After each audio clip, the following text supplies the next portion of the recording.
اللهم صل على سيدنا ومولانا محمد معدن الجود والكرم وآله الكرام وابنه الكريم وبارك وسلم صلاة وسلاما عليك يا سيدي يا رسول الله صلی اللہ تعالی علیہ وسلم۔ درس جعل حق میں وہ آیات کریمہ جو مخالفین کی جانب سے علم غیب کی نفی میں پیش کی جاتی ہیں، ان آیات کریمہ کا ذکر جاری ہے اور اس کا صحیح مفہوم اور مخالفین کو کیا جواب دیا جائے وہ ذکر کیا جا رہا ہے۔ اس سے قبل 15 آیات کریمہ اور اس کا صحیح مفہوم صحیح مطلب بیان ہوا۔ 16ویں آیت جو کہ بڑی مشہور آیت ہے اور عام طور پہ مخالفین اس آیت کریمہ کو پیش کرتے ہیں کہ اللہ تبارک و تعالی ارشاد فرماتا ہے قرآن پاک میں، ان اللہ عندہ علم الساعہ، بے شک اللہ کے پاس ہے قیامت کا علم، وَيُنَزِّلُ الْغَيْثَ، اور اتارتا ہے میہ یعنی بارش وہی نازل فرماتا ہے، وَيَعْلَمُ مَا فِي الْأَرْحَامِ، اور جانتا ہے جو کچھ ماؤں کے پیٹ میں ہے، وَمَا تَدْرِي نَفْسٌ مَاذَا تَكْسِبُ غَدًا، اور کوئی جان نہیں جانتی کہ کل کیا کمائے گی، وَمَا تَدْرِي نَفْسٌ بِأَيِّ أَرْضٍ تَمُوتُ، اور کوئی جان نہیں جانتی کہ کس زمین میں مرے گی، ان اللہ علیم خبیر، بے شک اللہ جاننے والا بتانے والا ہے۔ یہ آیت کریمہ ہے۔ تو اس آیت کریمہ سے مخالفین کہتے ہیں کہ 5 چیزوں کا علم اللہ کے سوا کسی کو نہیں۔ اس آیت کریمہ میں 5 چیزوں کے علم کے بارے میں ذکر ہوا کہ بے شک اللہ تبارک و تعالیٰ کے پاس ہی اس کا علم ہے۔ تو مخالفین کہتے ہیں کہ 5 چیزوں کا علم اللہ کے سوا کسی کو نہیں، یہ اللہ کی صفت ہے، یعنی یہ علوم خمسہ، یہ 5 چیزوں کا علم جو ہے یہ اللہ کی صفت ہے، جو کسی غیر کے لیے ثابت کرے مخالفین کہتے ہیں کہ وہ مشرک ہے۔ اور اسی 5 چیزوں کے علم کو علوم خمسہ کہا جاتا ہے۔ علوم خمسہ کہتے ہیں وہ 5 چیزوں کا علم کون سی 5 چیزیں ہیں جو اس آیت کریمہ میں ابھی ذکر ہوئی؟ وہ 5 چیزیں یہ ہیں کہ قیامت کب ہوگی، بارش کب ہوگی، عورت کے پیٹ میں لڑکا ہے یا لڑکی، اور کل کیا ہوگا، اور کون کہاں مرے گا۔ اس آیت کی تائید میں مخالفین یہ شروع مشکات شریف کی روایت پیش کرتے ہیں کہ حضرت جبریل علیہ السلام نے حضور اقدس صلی اللہ تعالی علیہ وسلم سے قیامت کے متعلق دریافت کیا تو حضور اقدس صلی اللہ تعالی علیہ وسلم نے ارشاد فرمایا، فی 5 لا يعلمهن الا اللہ ثم قرأ ان اللہ عندہ علم الساعہ، یعنی 5 چیزیں وہ ہیں جن کو سوائے اللہ تبارک و تعالی کے کوئی نہیں جانتا۔ پھر یہی آیت کریمہ حضور نے بھی تلاوت فرمائی۔ تو ہم علوم خمسہ کے بارے میں نہایت منصفانہ انصاف کے ساتھ تحقیق کرتے ہیں اور ناظرین سے سامعین سے انصاف کی توقع اور اپنے رب سے تمنائے قبول رکھتے ہیں، یعنی جو حضرات سماعت کرنے والے ہیں، جو حضرات پڑھنے والے ہیں، تو انصاف کی توقع رکھتے ہیں کہ انصاف کریں، غور سے سنیں اور منصفانہ طور پر اسے سنیں، اور انصاف کیا ہے وہ انصاف کریں، اور ہم اپنے رب سے تمنائے قبول رکھتے ہیں۔ اولاً سب سے پہلی بات تو یہ ہے کہ اس آیت کی تفسیر میں مفسرین کے اقوال، پھر اس حدیث کے متعلق محدثین کے اقوال پر اپنی تحقیق پیش کرتے ہیں۔ تفسیرات احمدیہ زیر آیت مذکورہ یہی آیت ہے، اسی آیت کی تفسیر میں تفسیرات احمدیہ میں اسی آیت کے تحت یہ ذکر ہے کہ اور تم یہ بھی کہہ سکتے ہو کہ ان پانچوں باتوں کو اگرچہ خدا کے سوا کوئی نہیں جانتا، لیکن جائز ہے کہ خدائے پاک اپنے ولیوں اور محبوبوں میں جس کو چاہے سکھا دے۔ یعنی اللہ تبارک و تعالی بے شک وہی ان پانچ چیزوں کو جاننے والا ہے، لیکن یہ بھی جائز ہے، یعنی یہ بھی صحیح ہے، یہ بھی کہہ سکتے ہو کہ اللہ تبارک و تعالی اپنے ولیوں اور محبوبوں میں جس کو چاہے سکھائے، اس قول کے قرینے سے کہ اللہ جاننے والا بتانے والا ہے۔ یہاں پر جو قرآن پاک کی اس آیت کریمہ میں آخر میں آیا ان اللہ علیم خبیر، بے شک اللہ جاننے والا خبیر، تو فرماتے ہیں یہاں خبیر بمعنی مخبر ہے۔ یہاں پہ خبیر خبر رکھنے والا، خبیر کا معنی ہوتا ہے خبر رکھنے والا، لیکن اس آیت کی تفسیر میں فرماتے ہیں یہاں پہ خبیر بمعنی مخبر ہے، یعنی خبر دینے والا، بتانے والا۔ بے شک اللہ تبارک و تعالی جاننے والا اور بتانے والا ہے، سکھانے والا ہے۔ تو جب اللہ تبارک و تعالی خبر دینے والا، بتانے والا، سکھانے والا، تو اب یہاں پر یہ جائز ہے کہ اللہ تبارک و تعالی اپنے محبوبوں میں سے جسے چاہے ان پانچ چیزوں کا علم عطا فرما سکتا ہے۔ تفسیر ساوی آیت ماذا تکسب غدا، ماذا تکسب غدا یعنی کوئی جان نہیں جانتی کہ وہ کل کیا کمائے گی۔ تو اس آیت کریمہ کے اس جز کے تحت تفسیر ساوی میں فرماتے ہیں کہ یعنی ان باتوں کو کوئی اپنے آپ نہیں جانتا کہ کل کیا کمائے گا، حاصل کرے گا، یہ ان باتوں کو کوئی اپنے آپ نہیں جانتا، لیکن کسی بندے کا اللہ کے بتانے سے جاننا اس سے کوئی مانع نہیں، یعنی کوئی چیز روکنے والی نہیں ہے۔ اگر اللہ چاہے تو وہ اپنے بندوں میں سے جسے چاہے بتائے، جیسے کہ انبیاء اور بعض اولیاء، انبیاء کرام، اولیاء کرام کی حکایتیں، روایتیں، واقعات، یہ کثیر تعداد میں جو ہے وہ کتب احادیث اور کتب تواریخ میں ذکر ہے واقعات کہ انبیاء و مرسلین علیہم الصلاۃ والتسلیم، اولیاء کاملین رضوان اللہ تعالی علیہم اجمعین نے خود جو ہے وہ آنے والے وقتوں کے بارے میں ارشاد فرما دیا کہ تمہیں یہ چیز ملنے والی ہے، تمہیں یہ حاصل ہونے والا ہے، یہ حاصل ہونے والا ہے۔ تو اللہ تبارک و تعالیٰ کی عطا سے رب نے فرمایا کہ یہ لوگ خدا کے علم کو نہیں گھیر سکتے مگر جس قدر رب چاہے۔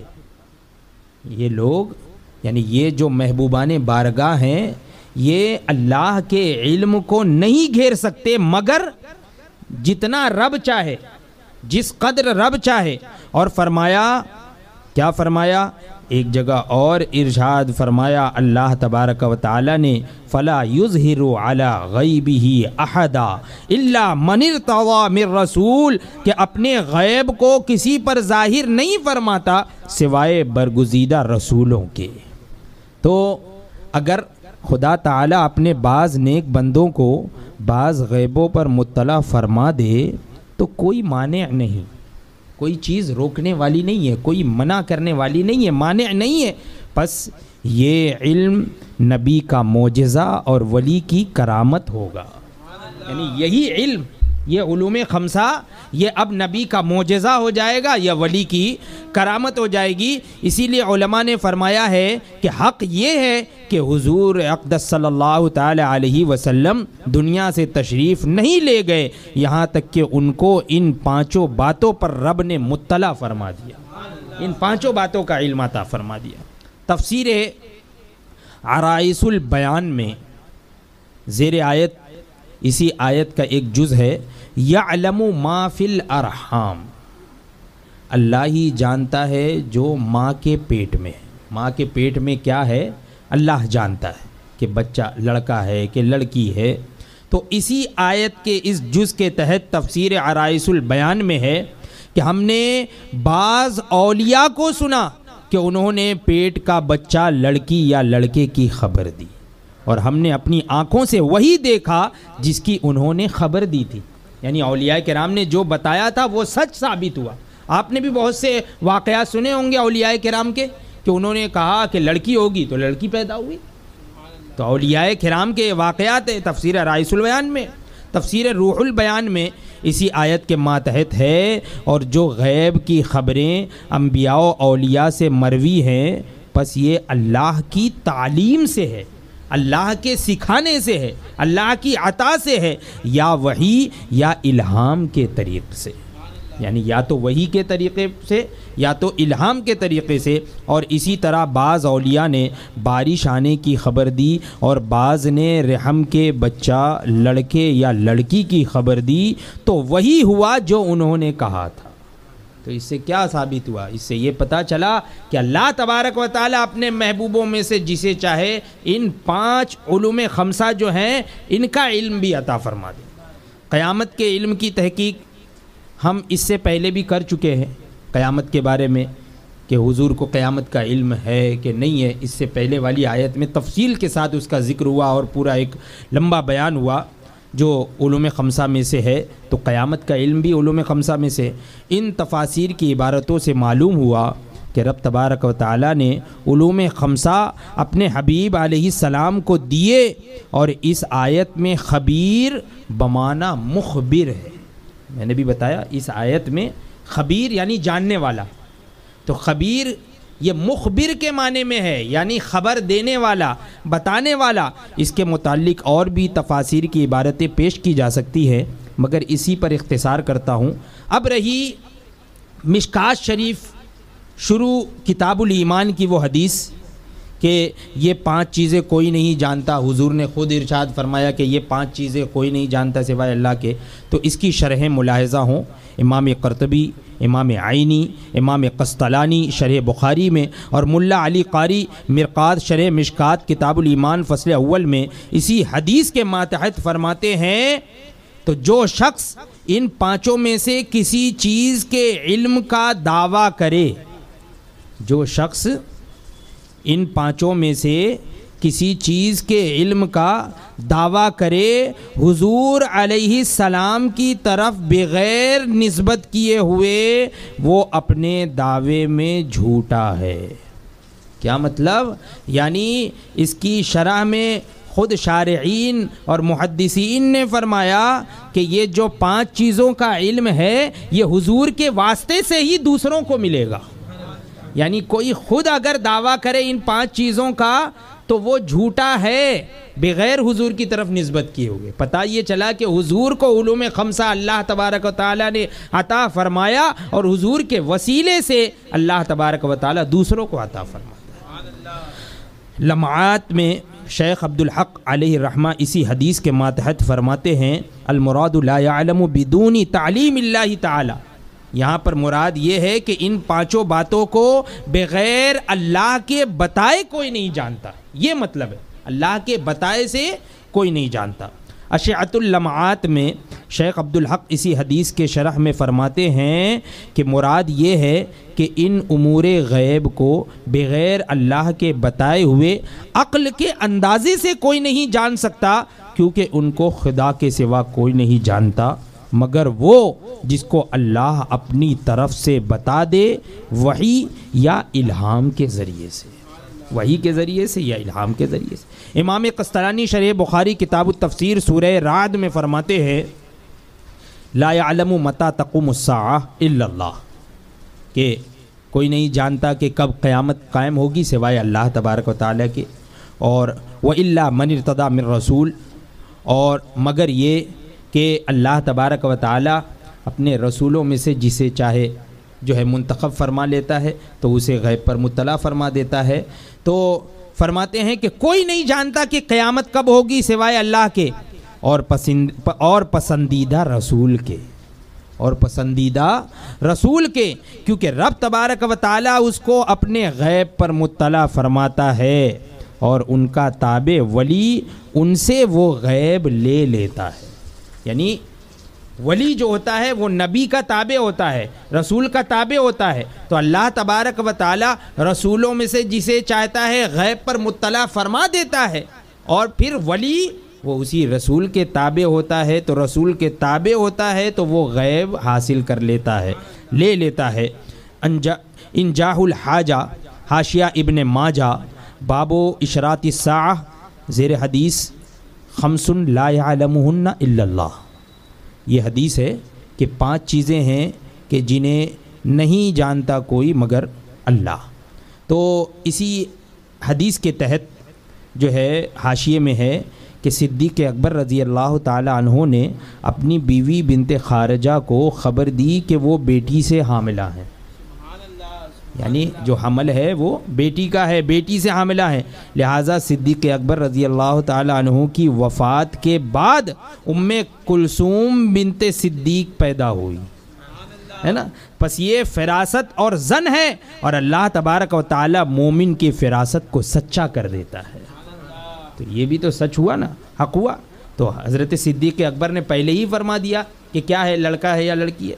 سید شریف عبدالعزیز مسعود کتاب الابریز میں فرماتے ہیں کہ حضور علیہ السلام پر ان 5 مذکورہ میں سے کچھ بھی چھپا ہوا نہیں، یہ 5 جو علوم خمسہ ہے ان میں سے کچھ بھی چھپا ہوا نہیں، اور حضور پر یہ امور، یہ باتیں مخفی کیوں ہو سکتے ہیں، حالانکہ آپ کی امت کے 7 قطب ان کو جانتے ہیں۔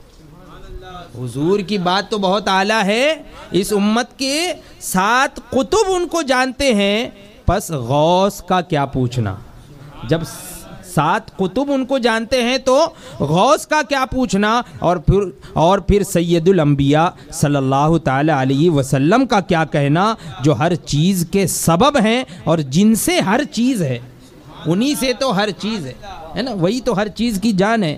علامہ جلال الدین سیوطی روض النظیر شرح جامع صغیر میں اسی حدیث کے متعلق فرماتے ہیں کہ حضور اقدس صلی اللہ تعالی علیہ وسلم کا فرمانا اللہ، یعنی کوئی نہیں جانتا مگر اللہ، تو اس کے معنی یہ ہیں کہ ان کو اپنے آپ خدا کے سوا کوئی نہیں جانتا، لیکن کبھی اللہ کے بتانے سے جان لیتے ہیں، کیونکہ یہاں وہ لوگ ہیں جو جانتے ہیں، یہاں بہت سے وہ لوگ ہیں، ہمارے سامنے بھی بہت سے وہ لوگ ہیں جو جانتے ہیں۔ ہم نے متعدد کو ایسا پایا، جیسے ہم نے ایک جماعت کو دیکھا کہ وہ جان لیتے ہیں کہ کب مریں گے، اور جانتے ہیں کہ شکم کے بچے کو، جانتے ہیں کہ پیٹ میں جو ہے وہ بچہ لڑکا ہے یا لڑکی ہے، اس کو جانتے ہیں۔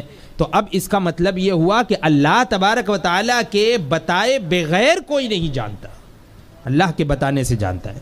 یہی علامہ جلال الدین سیوطی خصائص شریف میں فرماتے ہیں، عرض علیہ ما ہوا کائن فی امتی حتی تقوم الساعہ، حضور علیہ السلام پر تمام وہ چیزیں پیش کر دی گئیں جو آپ کی امت میں قیامت تک ہونے والی ہے، قیامت تک ہونے والی چیز حضور پر پیش کر دی گئی۔ علامہ ابراہیم بیجوری شرح قصیدہ بردہ صفحہ 74 میں فرماتے ہیں کہ حضور علیہ السلام دنیا سے تشریف نہ لے گئے مگر اس کے بعد کہ اللہ نے آپ کو ان 5 چیزوں کا علم عطا فرما دیا، بتا دیا۔ جمع النہایہ میں علامہ شنوائی فرماتے ہیں کہ یہ ثابت ہے کہ اللہ تعالیٰ نے نبی اکرم صلی اللہ تعالی علیہ وسلم کو دنیا سے خارج نہ کیا، یہاں تک کہ ہر چیز پر مطلع فرما دیا۔ حضور کے پردہ فرمانے سے پہلے اللہ تبارک و تعالی نے ہر چیز پر مطلع فرما دیا۔ یہی علامہ شنوائی اسی جمع النہایہ میں فرماتے ہیں کہ بعض مفسرین فرماتے ہیں کہ ان 5 باتوں کو ذاتی طور پر بلا واسطہ تو خدا کے سوا کوئی نہیں جانتا، بلا واسطہ ذاتی طور پر اللہ کے سوا کوئی نہیں جانتا، پس اس طرح کا علم خدا سے خاص ہے، یعنی بلا واسطہ ذاتی طور پر یہ اللہ کے ساتھ خاص ہے یہ علم، لیکن علم بالواسطہ وہ خدا سے خاص نہیں ہے، یعنی واسطے سے، اللہ کی عطا سے تو یہ اللہ کے ساتھ خاص نہیں ہے۔ فتوحات وہابیہ شرح 40 نووی میں فاضل ابن عطیہ فرماتے ہیں کہ حق وہی ہے جو ایک جماعت نے کہا ہے کہ اللہ نے حضور علیہ السلام کو وفات نہ دی، یہاں تک کہ پوشیدہ چیزوں پہ خبردار کر دیا، لیکن بعض کے چھپانے اور بعض کے بتانے کا حکم دیا۔ یعنی ہر چیز پر حضور کو مطلع تو فرما دیا، لیکن حضور کو حکم دیا کہ بعض چیزوں کو آپ لوگوں کو بتائیں اور بعض چیزوں کو مخفی رکھنے کا حکم دیا گیا کہ بعض چیزوں کو نہ بتائیں، مخفی رکھے۔ اس سے پہلے بھی قیامت سے متعلق جو ہے بات ذکر ہوئی تو تفصیل کے ساتھ اس کا ذکر ہو چکا ہے۔ شاہ عبدالعزیز صاحب بستان المحدثین صفحہ نمبر 114 میں فرماتے ہیں کہ نقل ہے کہ شیخ ابن حجر کے والد کا کوئی بچہ جیتا نہیں تھا، کوئی بچہ نہ جیتا تھا، ملول دل ہو کر شیخ کی خدمت میں حاضر ہوئے۔ شیخ نے فرمایا کہ تمہاری پشت سے ایسا فرزند ہوگا کہ اپنے علم سے دنیا کو بھر دے گا۔ یعنی شاہ عبدالعزیز محدث دہلوی، شاہ عبدالعزیز محدث دہلوی کے بارے میں شیخ نے، آپ کے والد کے شیخ نے پہلے ہی فرما دیا کہ تمہاری پشت سے ایسا فرزند ہوگا کہ اپنے علم سے دنیا کو بھر دے گا۔ تو یہ علوم خمسہ میں سے ہے کہ نہیں؟ یہاں تک تو علوم خمسہ کے نقلی دلائل تھے۔ نقلی کیا مطلب؟ وہ اصلی نقلی والے نہیں، نقلی، نقل کیے ہوئے، منقول، یعنی آیت کریمہ کے ذریعے سے یا احادیث کریمہ یا اقوال محدثین، اقوال شارحین، اقوال فقہا، اقوال علماء، یہ منقول نقل کیے ہوئے دلیلیں ابھی ذکر ہوئی۔ اب اس کی عقلی دلیل، عقل کے حساب سے، یعنی عقل میں بھی یہ بات بیٹھ جائے تو عقلی دلیل کیا ہے؟ فرماتے عقلی دلیل یہ ہے کہ مخالفین بھی مانتے ہیں کہ حضور علیہ السلام کا علم تمام مخلوق سے زیادہ ہے، یہ تو وہ بھی مانتے ہیں، مخالفین جو ہیں وہ بھی مانتے ہیں کہ حضور کا علم یہ تمام مخلوق سے زیادہ ہے، جس کا حوالہ ہم اس سے پہلے تحذیر الناس سے پیش کر چکے ہیں، تحذیر الناس کے حوالے سے۔ اب دیکھنا یہ ہے کہ مخلوق میں سے کسی کو ان 5 چیزوں کا علم دیا گیا ہے یا نہیں۔ دیکھ لیجئے کہ مخلوق میں سے کسی کو ان 5 چیزوں کا علم دیا گیا یا نہیں۔ مشکات کتاب الایمان بالقدر صفحہ نمبر 20 میں ہے کہ شکم مادر میں بچہ بننے کا ذکر فرماتے ہوئے حضور علیہ السلام نے فرمایا ثم یبعث اللہ الیہ ملکا باربع کلمات فیکتب عملہ واجلہ ورزقہ وشقی او سعید ثم ینفخ فیہ الروح۔ یعنی پھر رب تبارک و تعالی ایک فرشتے کو 4 باتیں بتا کر سکھا کر بھیجتا ہے۔ یعنی ماں کے پیٹ میں جب بچہ بن جاتا ہے تو بچہ بننے کا ذکر فرماتے ہوئے حضور علیہ السلام فرماتے ہیں کہ اللہ تبارک و تعالی ایک فرشتے کو 4 باتیں بتا کر بھیجتا ہے، وہ فرشتہ لکھ جاتا ہے اس کا عمل، اس کی موت، اس کا رزق، اور یہ کہ نیک بخت ہے یا بد بخت ہے۔ پھر روح پھونکی جاتی ہے، اس کے بعد روح پھونکی جاتی ہے۔ تو یہ علوم خمسہ ہے یا نہیں؟ یہ علوم خمسہ میں سے ہے یا نہیں؟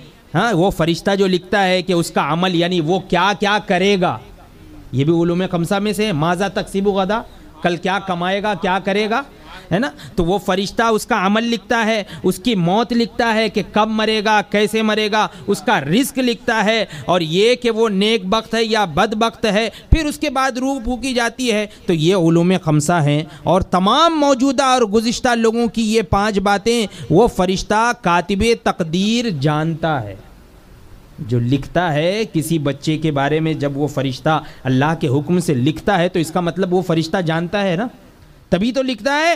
تو وہ کاتب تقدیر جو فرشتہ ہے وہ جانتا ہے۔ تو اب اس سے یہ پتہ چلا کہ جب وہ فرشتہ جانتا ہے تو حضور اقدس صلی اللہ تعالی علیہ وسلم کا علم تو تمام مخلوق سے زیادہ ہے۔ مشکات اسی باب صفحہ نمبر 19 میں ہے کہ اللہ تبارک و تعالیٰ نے زمین و آسمان کی پیدائش سے 50,000 سال پہلے مخلوقات کی تقدیریں لکھ دی۔ 50,000 پیدائش سے مخلوق، تمام زمین و آسمان کی پیدائش سے بھی 50,000 سال پہلے اللہ تبارک و تعالیٰ نے مخلوقات کی تقدیریں لکھ دی۔ معلوم ہوا کہ لوح محفوظ میں، یعنی وہی تقدیریں جو لکھی ہوئی ہیں، لوح محفوظ میں علوم خمسہ بھی ہے۔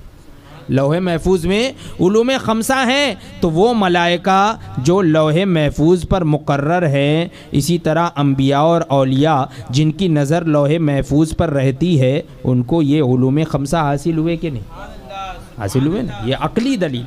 مشکات کتاب الایمان بالقدر میں ہے کہ میثاق کے دن، جس دن عہد لیا گیا میثاق کے دن حضرت آدم علیہ السلام کو تمام اولاد آدم کی روحیں سیاہ و سفید رنگ میں دکھا دی گئی، یعنی کالی روحیں تھی، سفید روحیں دکھائی گئی کہ سیاہ روحیں کالی روحیں تو کافروں کی ہیں اور سفید مسلمانوں کی۔ معراج میں حضور علیہ السلام نے حضرت ابراہیم علیہ السلام کو اس طرح دیکھا کہ ان کے داہنے جانب سفید اور بائیں جانب سیاہ رنگ کی ارواح ہیں، یعنی روحیں ہیں، یعنی جنتی اور دوزخی لوگ مومنوں کو دیکھ کر خوش ہوتے ہیں اور کفار کو ملاحظہ فرما کر غمگین ہوتے ہیں۔ تو حضور نے بھی تو ملاحظہ فرما لیا۔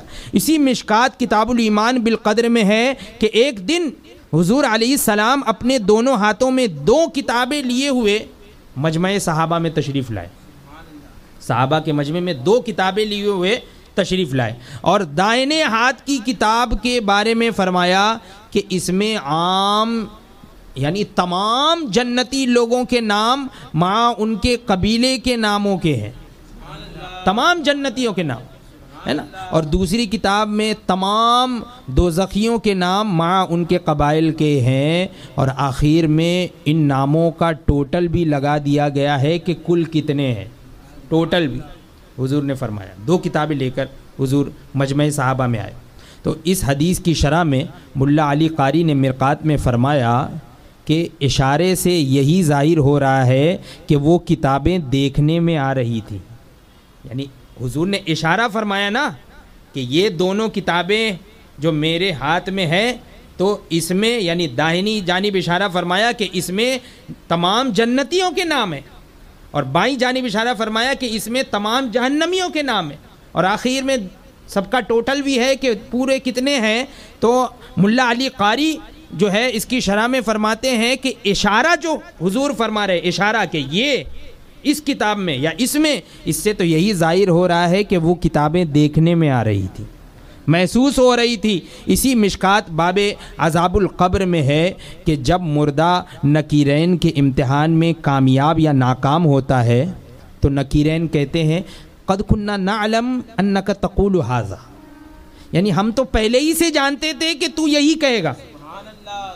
وہ فرشتے کہتے ہیں کہ ہم پہلے ہی جانتے تھے کہ تو یہی کہے گا۔ معلوم ہوا کہ نکیرین کو امتحان میت سے پہلے ہی سعادت اور شقاوت کا علم ہوتا ہے کہ وہ نیک بخت ہے یا بد بخت ہے، اس کا علم ہوتا ہے۔ امتحان تو فقط پابندی قانون یا معترض کا منہ بند کرنے کو ہوتا ہے، یعنی ایک قانون کی پابندی ہے، قاعدہ قانون کے اعتبار سے بس امتحان ہو رہا ہے، ورنہ تو فرشتے جانتے ہی ہیں، نکیرین پہلے سے جانتے ہیں، ہے نا، یا اعتراض کرنے والے کا منہ بند کرنے کے لیے یہ سوال ہوتے ہیں، ورنہ تو پہلے سے ہی انہیں معلوم ہوتا ہے۔ حدیث میں ہے کہ جب کسی صالح آدمی کی بیوی اس سے لڑتی ہے تو جنت سے حور پکارتی ہے کہ یہ تیرے پاس تو چند دن کا مہمان ہے، پھر ہمارے پاس آنے والا ہے۔ جنت کی حور پکارتی ہے کہ یہ تیرے پاس تو چند دن کا مہمان ہے، پھر ہمارے پاس آنے والا ہے، اس سے جھگڑا مت کر۔ مشکات شریف کی یہ حدیث ہے، مشکات کتاب النکاح فی عشرۃ النساء۔ تو معلوم ہوا کہ حور کو بھی خبر ہوتی ہے کہ اس کا خاتمہ بالخیر ہوگا، اس کا خاتمہ حق پر ہوگا، یعنی یہ جنتی ہے، تبھی تو وہ کہتی ہے۔ تو حور کو بھی معلوم ہے۔ حضور علیہ السلام نے جنگ بدر میں ایک دن پہلے زمین پر نشان لگا کر فرمایا کہ یہاں فلاں کافر مرے گا، یہاں فلاں۔ موت کی زمین کا علم ہوا یا نہیں؟ موت کی زمین کا علم ہوا۔ مشکات میں ہے کتاب الجہاد میں یہ حدیث۔ ان احادیث سے معلوم ہوا کہ علوم خمسہ کا علم اللہ نے اپنے بعض بندوں کو بھی دیا ہے، پھر حضور اقدس صلی اللہ تعالی علیہ وسلم کا علم تو ان سب کے علموں کو محیط ہے نا، تمام لوگوں کے علم کو گھیرے ہوئے محیط ہے۔ تو کس طرح ممکن ہے کہ حضور علیہ السلام کو علوم خمسہ حاصل نہ ہو؟ کیسے ممکن ہے؟ اس سے یہ بھی معلوم ہوا کہ یہ 5 علوم عطائی حادث ہو کر خدا کی صفت نہیں، یعنی مخالفین کہتے ہیں نا کہ یہ اللہ کی صفت ہے یہ علوم خمسہ، تو یہ علوم خمسہ عطائی یعنی اللہ کی عطا سے ہے، تو جب اللہ کی عطا سے ہے تو حادث ہوئے، یہ قدیم نہیں ہے بلکہ حادث ہوئے۔ تو جب یہ حادث ہے تو یہ اللہ کی صفت نہیں ہے، اللہ کی صفت وہ ذاتی علم اللہ کی صفت ہے جو کہ قدیم ہے ہے نا. اور یہ عطائی علم یہ اللہ کی صفت نہیں، ورنہ کسی کو ان میں سے ایک بات کا بھی علم نہ ہوتا. صفت الہی میں شرکت نہ تو کلن جائز ہے نہ بعضاً جائز ہے نا. یعنی اللہ تبارک و تعالیٰ کی صفات میں کسی طرح کی شرکت یہ جائز نہیں ہے، نہ ہی بعضیت کے اعتبار سے، نہ ہی جز کے اعتبار سے، نہ ہی کل کے اعتبار سے. ان دلائل کے جواب انشاءاللہ مخالف سے نہیں بن سکیں گے. اتنے جواب ہو گئے کہ انشاءاللہ مخالفین اب اس کا جواب نہیں دے سکتے. اب آخری آیت 17ویں کی نسبت سے 17ویں آیت، آخری آیت جو مخالفین پیش کرتے ہیں کہ اللہ تبارک و تعالیٰ ارشاد فرماتا ہے وَمَا يَعْلَمُ تَأْوِيلَهُ إِلَّا اللَّهُ، ہے نا. یہ متشابہات آیات کی تعویل رب تبارک و تعالیٰ کے سوا کوئی نہیں جانتا. وَمَا يَعْلَمُ تَأْوِيلَهُ إِلَّا اللَّهُ، یعنی جو آیات متشابہات ہیں، آیات متشابہات جیسے کہ یوں سمجھ لیجئے جیسے الف لام میم حامیم قاف صاد، ہے نا، تو طاسین یاسین، تو یہ سب یہ آیات متشابہات، یہ آیات متشابہات. تو اللہ تبارک و تعالیٰ ارشاد فرماتا ہے وما یعلم تأویلہ الا اللہ، کہ ان آیات کی تعویل رب تبارک و تعالیٰ کے سوا کوئی نہیں جانتا. تو مخالفین کہتے ہیں کہ اس سے معلوم ہوا کہ حضور اقدس صلی اللہ تعالیٰ علیہ وسلم کو متشابہات آیات کا علم نہیں تھا، یعنی وہ آیات جو متشابہات ہیں ان کا علم حضور کو نہیں تھا، صرف اللہ ہی کو علم ہے. تو اس کا جواب یہ ہے کہ اس آیت میں یہ کہاں فرمایا گیا ہے کہ ہم نے متشابہات کا علم کسی کو دیا بھی نہیں. یہ ہے نا کہ اللہ ہی کو اس کا علم ہے، یہ تو نہیں کہا گیا نا کہ ہم نے متشابہات کا علم کسی کو دیا بھی نہیں ہے. رب تبارک و تعالیٰ تو فرماتا ہے الرحمن علم القرآن، اپنے حبیب کو رحمان نے قرآن سکھایا. جب رب نے سارا قرآن حضور کو سکھا دیا تو متشابہات بھی سکھا دیے، ہے نا، کیونکہ سکھانے والا رحمان ہے. اللہ تبارک و تعالیٰ سکھانے والا ہے اپنے محبوب کو. تو جب رب تبارک و تعالیٰ نے سارا قرآن حضور کو سکھا دیا تو اس میں تو آیات متشابہات بھی سکھا دیے. اسی لیے حنفی مذہب کا متفقہ عقیدہ ہے کہ حضور علیہ السلام متشابہات کو جانتے ہیں، ورنہ ان کا نازل کرنا بیکار ہوگا. بھئی یہ آیت نازل ہی کیوں ہوئی؟ بھئی نزول آیت کا نزول یہ کسی نہ کسی مقصد سے، تو اب یہ اس آیت کا نزول تو بیکار ہو جائے گا، کسی کام کا ہی نہیں رہا. حالانکہ ایک ایک حرف قرآن کا یہ بیکار نہیں ہے. سمجھ میں آئی بات؟ تو اب یہ ماننا پڑے گا کہ حضور علیہ السلام متشابہات کو جانتے ہیں، ورنہ ان کا نازل کرنا بیکار ہوگا. اور شافعیوں کے نزدیک علماء بھی جانتے ہیں، یعنی یہاں پر صرف اللہ اور اللہ کے رسول ہی نہیں بلکہ آیات متشابہات کا علم جو ہے وہ علماء کو بھی ہے. شوافع کے نزدیک، شافعیوں کے نزدیک علماء بھی جانتے ہیں، اور وہ والراسخون فی العلم پر وقف کرتے ہیں. کیا مطلب؟ یعنی قرآن پاک میں ہے وما یعلم تأویلہ الا اللہ والراسخون فی العلم، یہاں پہ وقف کر دیتے ہیں. کیا مطلب؟ یعنی ان کی متشابہات کی تعویل یہ اللہ کے سوا کوئی نہیں جانتا، اور جو علم میں راسخ ہیں وہ جانتے ہیں. یعنی اللہ جانتا ہے اور جو علم میں راسخ ہیں وہ جانتے ہیں، ان کے سوا کوئی نہیں جانتا، اس پر وقف کرتے ہیں. تو یہ 17 آیات کریمہ جو مخالفین کی جانب سے پیش کی جاتی ہیں علم غیب کی نفی میں، تو اس کا جو ہے وہ مدلل جواب ذکر ہوا. آج یہاں پر یہ 17 آیات کریمہ اور اس کے جوابات جو اس کا صحیح مفہوم اور معنی اور مطلب اور تشریح اور تفسیر اور تعویل یہاں پر ذکر ہو گئی. اور انشاءاللہ یہ ایسا جواب ہے، ایسے جوابات ذکر ہوئے کہ انشاءاللہ مخالف سے اب اس کا جواب نہیں بن سکے گا.